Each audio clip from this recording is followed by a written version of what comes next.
Goldilocks and the Three Bears. Once upon a time, Goldilocks was playing in the woods near her home.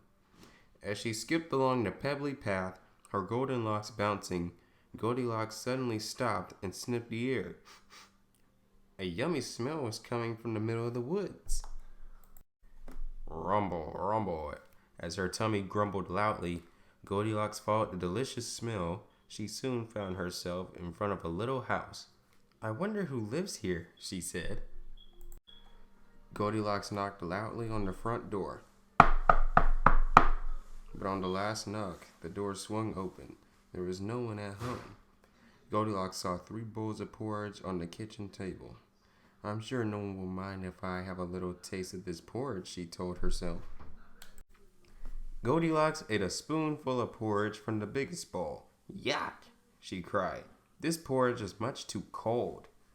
Goldilocks tried the medium-sized bowl. "Ouch!" she gasped. "This porridge is much too hot." Finally, Goldilocks took a little mouthful from the smallest bowl. She sighed.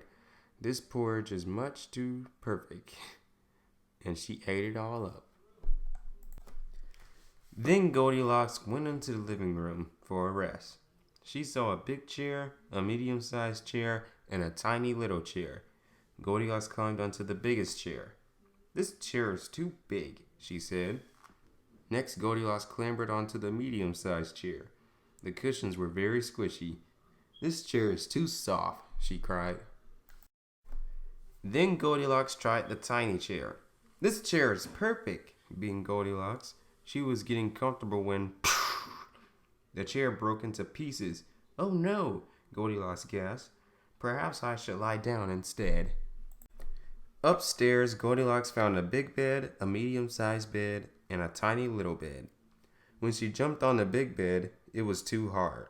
The medium-sized bed was too soft for bouncing, and the little bed was perfect.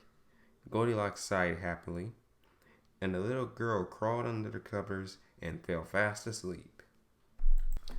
Meanwhile, 3 hungry bears returned to their little house. They had been for a walk while their hot porridge cooled down, but the door was already open, and there were muddy footprints in the hall. "Someone's been eating my porridge," roared Daddy Bear. "Someone's been eating my porridge too," growled Mommy Bear. "Look," squeaked Baby Bear, "my porridge has all gone." The 3 bears went into their living room. "Someone's been sitting in my chair," roared Daddy Bear. "Someone's been sitting in my chair too," growled Mommy Bear. "Someone's been sitting in my chair," squeaked Baby Bear, "and they've broken it." Suddenly, the 3 bears heard a noise coming from upstairs. "Someone's been sleeping in my bed," roared Daddy Bear as he stepped into the bedroom. "Someone's been sleeping in my bed too," growled Mommy Bear, straightening the cover. "Someone's been sleeping in my bed," squeaked Baby Bear, "and she's still there." Goldilocks woke up with a start and screamed.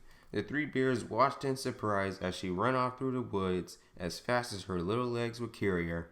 And guess what? The 3 bears never saw Goldilocks again. The end.